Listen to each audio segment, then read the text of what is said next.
नमस्कार, मैं हूँ Sushma.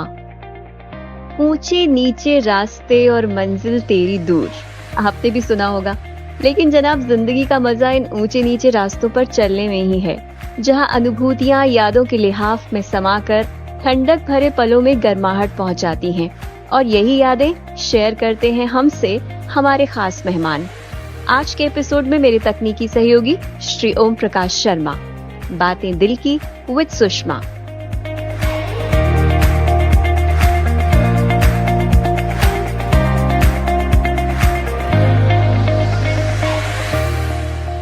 Education is the foundation of all we do in life. It shapes who we are and what we aspire to be. वो कहते हैं ना, जरूरी नहीं रोशनी चिरागों से हो, शिक्षा से भी घर रोशन होते हैं। इस क्षेत्र में अपनी अनूठी पहचान बनाने वाली doctor Anjana Kumar, principal Rukmani Birla modern high school, आज हमारे साथ। 1991 में एज पीजीटी आपने करियर की शुरुआत करने वाली डॉक्टर अंजना जानी जाती हैं अपने उत्कृष्ट प्रयासों से बदलाव लाने की क्षमता के लिए। इनकी जर्नी को सुनेंगे, जानेंगे और सीखेंगे। Hello doctor Anjana. Hello, how are you? I am good and feeling good that you are with us. तो Thank you. बात की शुरुआत यहीं से करते हैं कि बच्चों के बीच रहना हमें खुशगवार बनाता है, हमारी एनर्जी को बढ़ाता है, और कहते हैं बच्चों से हम 3 बातें सीखते हैं। एक तो बिना कारण खुश रहना, हमेशा किसी ना किसी चीज में व्यस्त रहना, और अपनी चाहत, अपने सपनों को पाने के लिए पूरी ताकत, पूरी ऊर्जा लगा देना। तो आपका करियर आपको बच्चों के बीच ले गया, क्या यही जी था आप ना? अ, मैं 24 साल की थी जब मैं टीचर बनी। तो उस टाइम वो उम्र ऐसी होती है कि अपने दिमाग में बहुत सारे ड्रीम्स होते हैं। हम सब कुछ करना चाहते हैं, सब कुछ होता है। लेकिन एक चीज़ था जो मेरे लिए बहुत इम्पोर्टेंट था and that was to make a lasting change. कुछ भी करूँ, मुझे ये था कि मुझे मेरे काम के लिए याद रखा जाए। So I started very small. I was a teacher, and then I thought very big. Yes, मैंने सोचा था कि बहुत कुछ बड़ा मुझे अचीव करना है। तो मेरा डिज़ायर इतना ही था कि हाँ, मेरे को कुछ ऐसा करना है जिससे कोई लास्टिंग चेंज हो। ये मुझे पता नहीं था कि मैं टीचर बनूँगी या बाद में प्रिंसिपल बनूँगी, ऐसा कुछ नहीं था। लेकिन ये ज़रूर था कि हाँ, मुझे ऐसा कुछ काम करना है जिससे सोसाइटी में अ, मेरे चारों तरफ कुछ ऐसा काम करूँ कि कुछ चेंज आए। जी। तो वो कहते हैं ना कि छोटी-छोटी चीज़ें, छोटे-छोटे कदम जब हम उठाते हैं तो फाइनली बड़ा कदम अपने आप बन जाता है। एमजीडी स्कूल में आपने ये पढ़ाई करी, तो उन दिनों की कुछ खास यादें एमजीडी स्कूल की, कितना अलग था वो स्कूल और स्कूल्स के कंपैरिज़न में? अ, मैंने तो पढ़ाई एमजीडी में ही की और मैंने पढ़ाने का वो जो शुरू किया था करियर, वो भी मैंने एमजीडी से ही शुरू किया। सो मैंने इतने साल एमजीडी में बिताए कि everything about MGD is there very well entrenched in my mind. Right. वो उन दिनों की यादें, हाँ, हम एक छोटी-सी फैमिली जैसे हुआ करते थे। हमारी प्रिंसिपल मिस लूटर हुआ करती थी उन दिनों and we were a small close knit family of girls and आज भी हम इतने ही क्लोज knit हैं। वो जो बॉन्डिंग हमने क्रिएट किए थे उन दिनों, वो आज भी है। सो वो यादें हैं कि स्पोर्ट्स हो, एक्स्ट्रा करिकुलर एक्टिविटीज़ हो, हम सब में पार्टिसिपेट करते थे and we remember each and every person of our class. That is the bonding that we had. That's wonderful. MGD all girls school है और आज के वक्त में एकदम अलग कॉन्सेप्ट हो गया है, क्योंकि आज मैक्सिमम स्कूल्स आप देखेंगे कोएड हैं। तो आपका क्या मानना है, all girls all boys school या कोएड स्कूल्स, जब बात लर्निंग एनवायरनमेंट की हो? देखिए, मैं ये समझती हूँ कि दोनों सिस्टम्स में बेनिफिट्स भी हैं, फ्लॉज़ भी होते हैं। But since I'm heading a co-ed school, I can talk about that. I Yes. studied in a all-girls school. उसके भी benefits थे. There were no distractions. हमारे leadership skills में बहुत focus किया जाता था. हमको जैसे girls का जो particular चीज़ें होती हैं, उस पे हमको सिखाया जाता था, स्किल्स एनहांस होते थे, ऑल गर्ल्स में। But since I am heading a boys school, I mean sorry, a co-ed school, what I feel is बच्चे थोड़ा डाइवर्स सोशल इंटरैक्शन कर सकते हैं। तो अ, पीयर्स होते हैं, जो बॉयज़ भी होते हैं, गर्ल्स भी होते हैं। सो एक रियल वर्ल्ड एनवायरनमेंट मिलता है उनको। Because the world is made of both men and women. So एक real world environment का experience मिलता है co-ed स्कूलों में। एक बैलेंस पर्सपेक्टिव मिलता है बच्चों को, क्योंकि एक मिक्स्ड जेंडर सेटिंग में encourage किया जाता है बच्चों को कि डाइवर्स व्यू पॉइंट्स को हम एक्सचेंज करें। एक हेल्दी कंपटीशन होता है। कोएड एनवायरनमेंट में एक बच्चों को अलग ही कॉन्फिडेंस मिलता है to interact with people of all genders. तो मुझे ये लगता है कोएड स्कूल में एक एक्चुअली में रियल वर्ल्ड एनवायरनमेंट का एक्सपीरियंस मिलता है। सो इन टुडेज वर्ल्ड वो प्रेफर किया जाना चाहिए।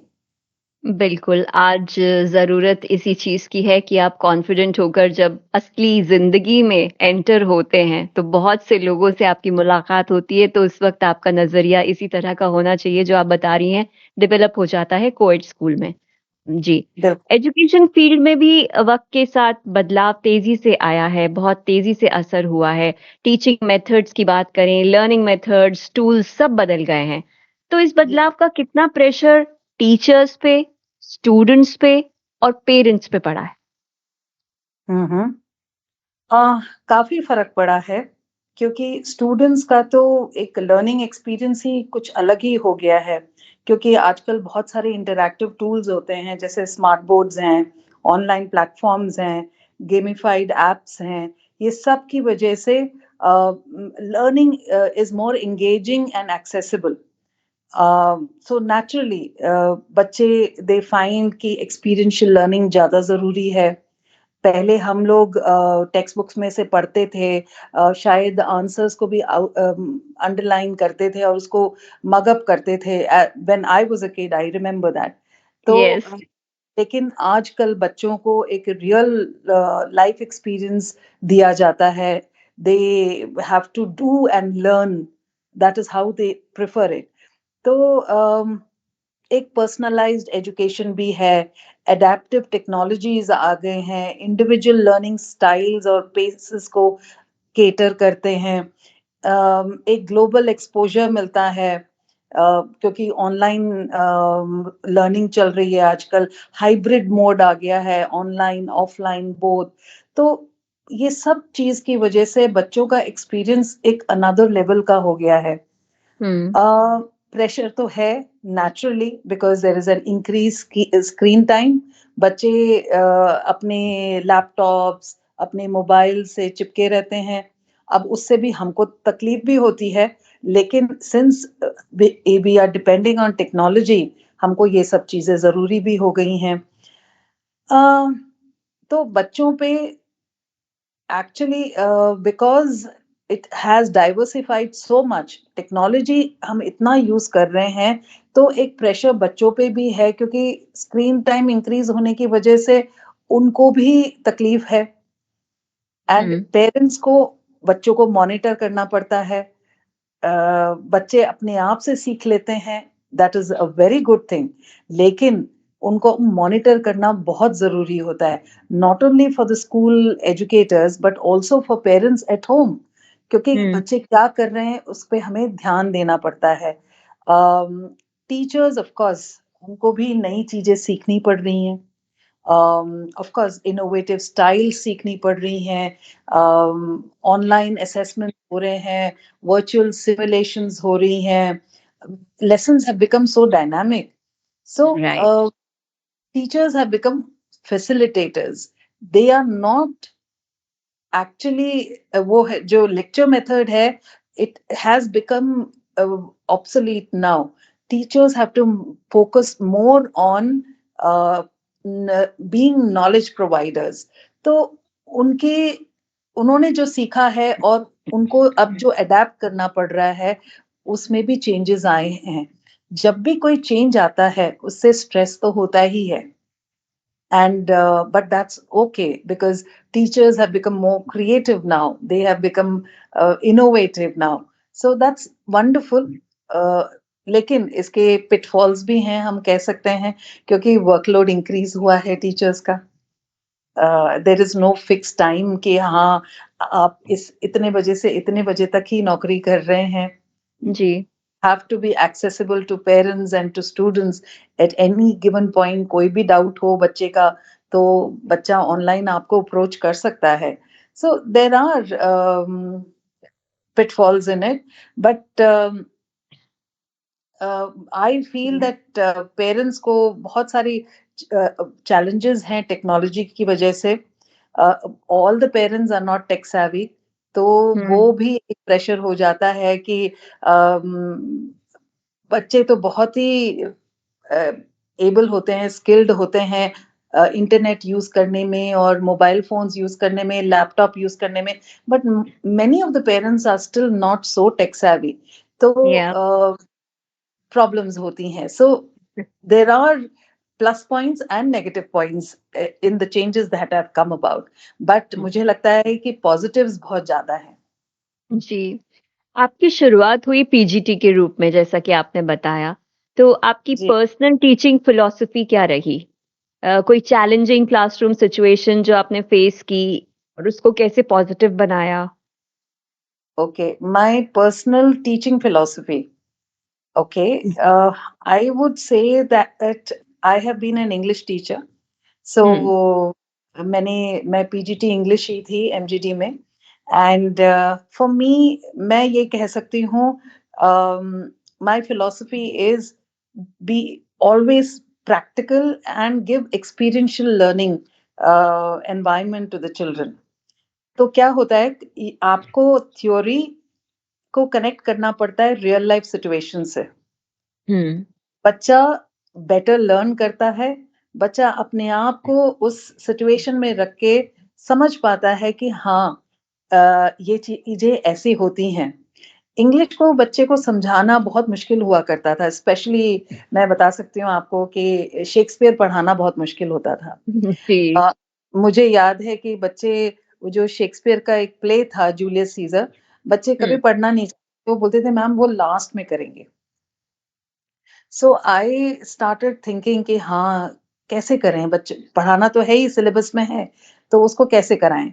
तो आई रिमेंबर मैंने बच्चों से कहा था कि let us translate this play in Marwari.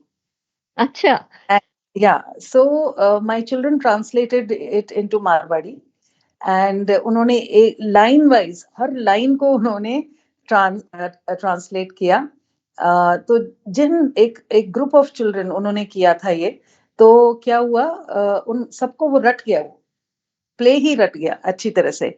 They learned what are meanings and they could translate it. Then wow! another group made a rap song on Julius Caesar. Then that's wonderful. and then another group, what they did was they wrote an obituary, जो newspapers वगैरह में आते हैं, Julius Caesar के death के बाद उन्होंने obituary लिखी। So that was a real life experience again. And आज भी मुझे बच्चे बोलते हैं कि मैम हम जूलियस सीजर कभी भूल ही नहीं सकते। So that exactly. Chapter that they hated the most, सबसे ज्यादा वो कभी नहीं पढ़ना चाहते थे, बट आफ्टर दैट वो हमेशा जूलियस सीजर वापस मतलब रिवाइज करना चाहते थे उसके बाद। So this was a very difficult, it was a challenging situation. बहुत सोचने के बाद मुझे ऐसा लगा कि बच्चों को जो पसंद है, हम उस तरीके से पढ़ाएं तो बच्चे बहुत अच्छा लर्न करते हैं। So my philosophy is always connect theoretical knowledge to real life applications, and the children will learn beautifully. बिल्कुल, बहुत ही इंटरेस्टिंग ये एपिसोड रहा आपका और एग्ज़ैक्टली आपने डिफ़ाइन किया कि कैसे आपने जी, थियरी को प्रैक्टिकल बना के उसको कितना इंटरेस्टिंग बना दिया, एक अट्रैक्शन दे दिया और बच्चे होता है कि वो नहीं भूल पाते, ताउम्र नहीं भूल पाते। जी, क्लासरूम में जो स्टूडेंट मोटिवेशन होता है, एंगेजमेंट होता है, वो बहुत ज़रूरी है, जैसे कि जी। आपने इस एग्ज़ाम्पल से भी बताया। तो कैसे एक टीचर उस पर काम कर सकता है? कोई इफ़ेक्टिव लेसन प्लान जो डिज़ाइन किया जा सकता है या उसका कोई तरीका उसको डिज़ाइन करने का? ओके। अपन कोई कोई भी चीज़ प्लान करें, इवन इफ इट इज़ हमारे घर में शादी भी हो, हम अगर वो प्लान करके करें, so things work out better. अगर आप कोई भी सिचुएशन देख लें, हम प्रायर प्लानिंग से करेंगे, तो हर चीज़ टाइम से भी हो जाती हैं और अच्छी तरह से भी हो जाती हैं। इन द सेम मैनर बच्चों को मोटिवेट करने के लिए जैसे मैंने आपको एग्ज़ाम्पल दिया जूलियस सीज़र लेसन का, उसमें बहुत कुछ प्लान किया, बहुत कुछ सोचना पड़ा, तब जाके मुझे लगा कि ये एक्टिविटीज़ कराएँगे तो शायद बच्चे सीख जाएँगे एंड बच्चे सीख भी गए वो चैप्टर अच्छी तरह से।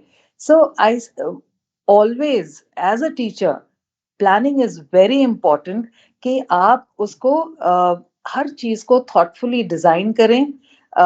It should be a road map for delivering an engaging, dynamic and purposeful lesson.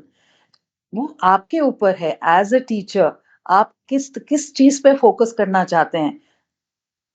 Do you ji, want to focus on the assessment part of the lesson plan, or do you want to focus on how the lesson is to be taught? आपका जी, main focus क्या होना चाहिए?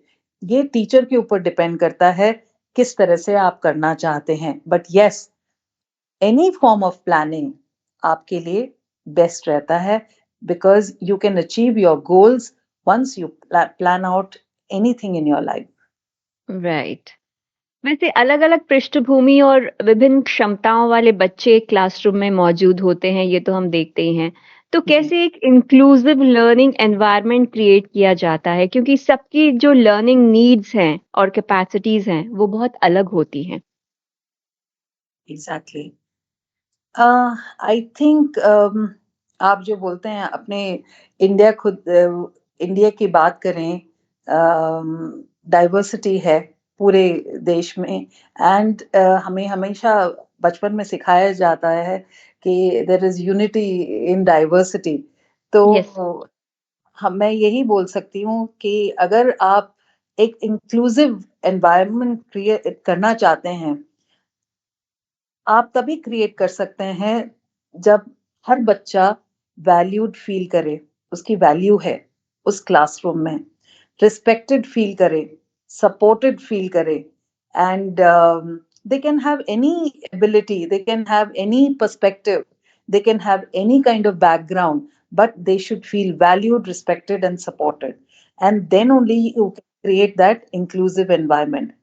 So as a teacher हमको क्या करना चाहिए?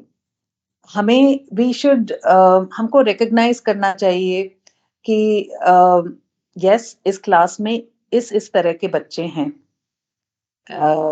कैसे भी बच्चे हों, कोई भी सोशियो इकोनॉमिक बैकग्राउंड के हों, कोई भी लर्निंग एबिलिटी हो उनकी, उनको कोई भी लैंग्वेज आती हो, we should be able to recognize that and then after that the teacher has to do is हमको उस एज अ टीचर बच्चे की यूनिक नीड्स हमको समझने चाहिए, उनके कल्चरल कॉन्टेक्स्ट समझने चाहिए, उनके लर्निंग स्टाइल्स समझने चाहिए। Once you educate yourself about the needs of your child, then you can actually proceed without any prejudice. आपको कोई पर्सनल बायस नहीं होना चाहिए किसी भी बच्चे से, उसके सोशियो इकोनॉमिक बैकग्राउंड की वजह से या किसी और रीजन से। सो हुँ। आपको आप एक बार अंडरस्टैंड कर लें आपकी क्लास कैसी है, then you have to embrace those that diversity and then you right, that was so beautifully explained. Okay doctor Anjana आपने एक टीचर के रूप में भी काम किया है, प्रिंसिपल हैं अब, मतलब हेड कर रही हैं पूरे सिस्टम को। जी डिफिकल्ट स्टूडेंट्स को हैंडल करने का कोई मंत्र जो आपके बहुत काम आया? डिफिकल्ट स्टूडेंट्स हर स्कूल में होते हैं and it can be a very frustrating episode whenever it happens. मेरा मंत्र यही है कि आप उस सिचुएशन जो भी होता है, जो भी डिफिकल्ट सिचुएशन होता है, जो चैलेंजेस आप फेस करते हैं, आप उसको रिस्पॉन्ड करें, रिएक्ट नहीं करें। आप यूजुअली हम क्या करते हैं, हम रिएक्ट करते हैं। हमें या तो गुस्सा आता है या हम बच्चे को बोलते हैं you get out, stand outside the classroom. नहीं, हमको सिर्फ रिस्पॉन्ड करना चाहिए। पहले हमें एक्चुअली सुनना चाहिए बच्चे को। First we need to listen and understand. हमें काम एंड कूल रह के समझना चाहिए। First we need to be patient and then we need to take the next step. अब क्या होता है, जो डिफिकल्ट बच्चा होता है यूजुअली हम मैंने ये देखा है, वो बच्चा इसीलिए डिफिकल्ट होता है क्योंकि उसे ये लगता है कोई मेरी बात ही नहीं सुनता है। हम्म। हो सकता है वो जो बोल रहा है हमें पसंद नहीं आए, व्हाटएवर इट इज, लेकिन हमें एक पेशेंट हियरिंग देनी बहुत जरूरी है। एक बार हम उसको पेशेंटली सुन ले, उसके बाद हम उसको समझने की कोशिश करें। वंस वी ट्राई देन, नहीं तो हम क्या करते हैं, उसको दूर हटा देते हैं। उससे बोलते हैं तुम वहां जाके बैठो या सामने आके बैठो या टीचर के बगल में बैठो। तो बच्चा ये नहीं सोचता कि है ना, मेरे को टीचर ने अपने पास बिठाया है। बच्चा हम्म। ये सोचता है कि टीचर ने मेरे को अपने पास इसलिए बिठाया है because she doesn't like me, she doesn't trust me. तो हमको बच्चे को एम्पावर करना है। Okay, empower by giving them responsibility and encouragement. So पहला पहला चीज ये है, patiently listen to them, find out the root cause of the behavior and maintain, मैंने पहले भी बोला, we need to respect the child yes. so that एक लॉन्ग टर्म रिलेशनशिप उस बच्चे के साथ एस्टैब्लिश कर सकें। और एक ये नहीं है कि इंस्टेंटली वो बच्चा रिफॉर्म हो जाएगा, ऐसा नहीं होगा। हम्म। टाइम लगेगा लेकिन धीरे धीरे बच्चा ठीक होगा, बट हमें बहुत पेशेंटली हैंडल करना पड़ता है। सो माय मंत्र is respond, don't react. Right. एक प्रिंसिपल के रूप में भी बहुत सारे चैलेंजेस होते हैं, तो एडमिनिस्ट्रेटिवली सफल होने का कोई मंत्र? एडमिनिस्ट्रेटिवली आई थिंक मैं यही बोलूंगी, इन्वेस्ट करें पीपल पे, हम्म। Prioritise people. अगर एक बहुत अच्छा स्कूल आप बनाना चाहते हैं, एक थ्राइविंग स्कूल बनाना चाहते हैं, तो आपको इन्वेस्ट करना पड़ेगा आपके टीचर्स पे, not in monetary ways. It has to be emotionally. You have hmm. to understand students and teachers, and in order to be a good administrator, uh, be a बोलते हैं ना, there is a difference between a leader and a manager. So you need या। to be a leader. So you have to inspire others through your vision and action. This is what जी। I feel. Okay. To educate a person in mind but not in morals is to educate a menace to society. Roosevelt ने ये कहा था, उनका ये उद्धरण है और बड़ा सटीक भी है। आजकल विद्यालयों में इस जरूरी पक्ष पर कैसे काम किया जाता है? क्योंकि मुझे याद है कि बचपन में छोटी क्लासेस में हमें मॉरल साइंस पढ़ाई जाती थी और उसका बहुत ही एक इम्पोर्टेंट वो एक सब्जेक्ट हुआ करता था। बिल्कुल। भी होता है, मॉरल साइंस होता है, but we don't teach it. जैसे आप हम लोग बचपन में पढ़ते थे कि हमने एक रीडिंग कर ली और उस एंड लेसन के एंड में मॉरल लिखा हुआ होता था, तो हम उसको रट लेते थे। That is not the way. What is, her school क्या करता है, एकेडमिक नॉलेज तो हर बच्चे को देता है, बट आई फील अगर मॉरल एंड एथिकल एजुकेशन नहीं दिया जाएगा, तो बच्चा, जो हम सोचते हैं कि हर बच्चा पॉजिटिवली कंट्रीब्यूट करे सोसाइटी में, तो वो नहीं हो पाता। So we make sure, at least in my school I can talk about it and most of the schools also must be doing it, कि मॉरल साइंस के लेसन्स होते हैं, लेकिन मॉरल साइंस की अलग से बुक नहीं होती है। आप जो इंग्लिश में या हिंदी में जो चैप्टर्स पढ़ते हैं, उसी से there are different characters also, जिससे हमको काफ़ी लेसन्स मिलते हैं। तो हम बच्चों से ही पूछते हैं, जैसे बच्चों को बोलते हैं कि इस सीन को एनैक्ट करके बताओ कि इसमें आपने क्या सीखा? सो हुँ, इट कुड बी, ऐसा भी हो सकता है उस सिचुएशन में कोई किसी को मार रहा है या कुछ कर रहा है, तो बच्चों को उसमें से सीख क्या मिली? तो बच्चा खुद ही अपने आप बताता है। So the child is able to critically analyse the situation and tell us कि हाँ, this was wrong and this was not, this this could have been done in a different way. जी। ऑलराइट? सो हुँ, थोड़ा-सा मैंने कहा ना, experiential learning पे, learning by doing, this is what school stress on now.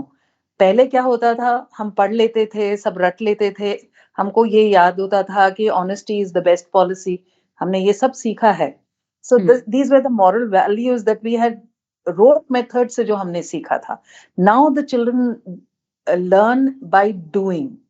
तो वो enactment करते हैं, नुक्कड़ नाटक कर लेते हैं या पपेट शो कर लेते हैं स्कूल में कोई भी स्टोरी लेके, और फिर जैसे simple stories also you can think about red riding hood, वो भी कर लेते हैं, उसमें क्या मॉरल मिलता है, वो बच्चों को, बच्चे खुद ही अपने अपने आप समझ के बताते हैं, and the hmm, teacher facilitates the learning. Right. भारतीय एजुकेशन सिस्टम की हम बात करें तो आपके अनुसार किस तरह का कोई बदलाव जो आप समझती हैं कि असरदार हो सकता है हमारे एजुकेशन सिस्टम में, वो क्या हो सकता है? Because you are CBSE resource person also और आप वर्कशॉप्स में भी मास्टर ट्रेनर रहती हैं। जी, देखिए, what I think is in this changing world, बच्चे अगर क्रिटिकली सिचुएशंस को समझने की, क्वेश्चन करने की क्षमता रखें, and if they are able to solve very difficult problems, complex problems, rather than just memorizing facts, then things will change. So what I feel is हमको critical thinking and creativity पे ज़्यादा focus करना चाहिए, क्योंकि ये जो road method जो चल रहा था पहले, वो हट जाना चाहिए कंप्लीटली। तो हमें क्रिएटिविटी, आर्ट एंड क्राफ्ट से, इनोवेटिव चैलेंजेस जो बच्चों को दें, ओपन एंडेड प्रोजेक्ट्स दें बच्चों को, उस तरह से अगर हम बच्चों की क्रिटिकल थिंकिंग और क्रिएटिविटी को आगे बढ़ा सकें, so that would be wonderful. That is what मुझे लगता है कि अब एजुकेशन को फोकस करना चाहिए। जी। एक क्यूरियोसिटी बढ़नी चाहिए बच्चों में कि ये क्यों हो रहा है। आपने पहले कभी नोटिस किया होगा, आई डोंट नो, आप बता सकती हैं, मेरे टाइम पे हम लोगों को एक सीनरी बनाने के लिए दिया जाता था, तो हम पहाड़ बना देते थे, पहाड़ों के हाँ, हाँ। बीच में सूरज निकल रहा होता था, एक नदी बह रही होती थी, एक एक दो हट बना देते थे हम लोग। मैंने बनाया है ये, हैं? Exactly. I don't know, you can identify with that. या So I have seen the same thing। आज भी अगर हम बच्चों को कुछ सीनरी बनाने के लिए बोलें, तो यही चीज़ बनाते हैं। तो हुँ। मैं ये पूछती हूँ कि क्या जनरेशन से बच्चों ने जो सीनरी देखी है, कभी बदली नहीं है? मैं यही बोल रही हूँ, क्रिएटिविटी, बच्चा अपना पर्सपेक्टिव आगे रखे, हमको समझाए कि ये है, मेरी सीनरी ये है। मैं सीनरी जो दिखाना चाहता हूँ या दिखाना चाहती हूँ आपको, मेरे हो सकता है मेरा सूरज पर्पल कलर का हो। हुँ। I want to encourage that. I would feel very happy if each child is innovative, creative, is able to express independently. That is what I want education to do. आपने अपने school के लिए कुछ खास systems को design किया होगा और बच्चों की ओवरऑल पर्सनैलिटी से क्या उसमें बदलाव पाया आपने? कुछ ऐसा अगर डिज़ाइन हुआ है आपके द्वारा? हाँ, मैंने अपने स्कूल में, my school was always known for academic excellence. But what I did was, मैंने को-करिकुलर एक्टिविटीज़ पे भी फ़ोकस किया and initially there was a little bit of resentment कि हम बहुत सारे को-करिकुलर एक्टिविटीज़ कर रहे हैं, बच्चे कब पढ़ेंगे? But over a period of time हमने ये रियलाइज़ किया कि एकेडमिक एक्सीलेंस जो हम बहुत प्राउड थे जिसके बारे में, वो आज उससे भी ज़्यादा प्राउड हो गए कि एकेडमिकली बच्चे और भी अच्छा कर रहे हैं। And hmm, they are doing well in co-curricular activities also. So हमने ये रियलाइज़ किया कि एक बच्चा जो होता है, बहुत सारे रोल्स को जगल कर सकता है। उसको सिर्फ एकेडमिकली अच्छा बनाना ज़रूरी नहीं है। उसको दूसरी चीज़ों में भी डालो तो हर फ़ील्ड में वो एक्सेल कर सकता है। सो जी एक ऑल राउंड डेवलपमेंट के लिए co-curricular activities are also important and of course academics तो बच्चा कर ही लेता है क्योंकि हम्म, मेन फोकस स्कूल आने का वही होता है कि एकेडमिक्स तो करना ही है। लेकिन जी अगर हम वो प्लेटफ़ॉर्म दें कि बच्चा को-करिकुलर एक्टिविटीज़ भी कर पाए, स्पोर्ट्स एंड गेम्स भी कर पाए, oh it that is a wonderful thing to do. So this is what I have done and I have been quite successful in that. Wonderful. अच्छा डॉक्टर रंजना, आपका dream school environment, can you My explain that? dream school environment जहाँ पे academic excellence हो I feel that co-curricular activities हो children are free to express what they feel like मतलब बच्चों के अंदर बहुत सारे थॉट्स होते हैं एंड हम कहीं ना कहीं क्लासरूम सिचुएशंस में क्या होता है आई हैव हर्ड कि आईआईटीज वगैरह में ओपन एक्सप्रेशन होता है they discuss a lot of things so we should also encourage children जैसे आजकल होता है एमयूएन वगैरह होते हैं जहाँ पे बच्चे बहुत कुछ एक्सप्रेस करते हैं बट आई जी feel normal school maybe there should be a period where the the children are able to express freely inclusivity honi chahiye overall well being बच्चे का उस पे फोकस होना चाहिए that's the kind of dream school I have बहुत ज्यादा बच्चों के ऊपर कंट्रोल इतना नहीं होना चाहिए ऑफ कोर्स डिसिप्लिन बहुत जरूरी है लेकिन freedom of expression has to be there अच्छा, वो बात जो आपके दिल में शेष है, जिसे पूरा करना अभी भी बाकी है, सबसे शेयर करना चाहें अगर? मैं एक एजुकेटर हूँ तो मैं बच्चों को यही सिखाती हूँ कि dream big dream you have to have a dream तो मेरे को ऐसा लगता है कि एक ही ड्रीम नहीं होगा और मैं एजुकेटर हूँ तो ऐसा हो नहीं सकता कि मैं इतने सालों से एक ड्रीम देखूं जो फुलफिल नहीं हुआ हो मेरे लिए तो हर हर रोज मेरे लिए एक न्यू गोल होता है एक न्यू ड्रीम होता है so for tomorrow I have a new dream I keep thinking कि हाँ कल स्कूल में क्या करना चाहिए so hmm, I can't say there is an unfulfilled dream there is nothing unfulfilled because children are so good nowadays they are so focused nowadays कि unfulfilled कुछ नहीं रहता एक हमारी गोल सेटिंग बदलती रहती है क्योंकि children are challenging us also yes. तो गोल्स बदलते रहते हैं ड्रीम्स भी बदलते रहते हैं क्योंकि children are so sharp and we have to keep changing otherwise we'll become redundant. Exactly. So what would be your message for children as well as parents? मुझे ये लगता है कि the only thing I would like to tell parents and students is that सब हम सब ये समझ जाएं कि एजुकेशन एक शेयर्ड कमिटमेंट है अम, जिसमें टीचर्स हैं, जिसमें स्टूडेंट्स हैं, एंथुसियास्टिक पेरेंट्स हैं, हम सबका कोलैबोरेशन से एजुकेशन होता है। ऐसा नहीं है कि मतलब it is like a vehicle which has 4 wheels and एक भी व्हील को अगर हटा दिया जाए the vehicle can not run. So हम सब ज़रूरी हैं बच्चे के एजुकेशन के लिए। So we need to continue to collaborate and allow our children to blossom and grow and become great citizens of the country. Exactly. तो doctor Anjana Kumar, I must say कि आप बहुत लकी हैं, बच्चों के बीच हैं, बच्चों का भविष्य खूबसूरत बनाने में अपना योगदान दे रही हैं बड़ी खूबसूरती से, और आज आपने इस मंच से अपने विचारों को बहुत ही सक्षम तरीके से सबके बीच रखा। हम शुक्रगुजार हैं आपके। Thank you so much for being with us. Thank you so much for having me over. Thank you so much. Thank you.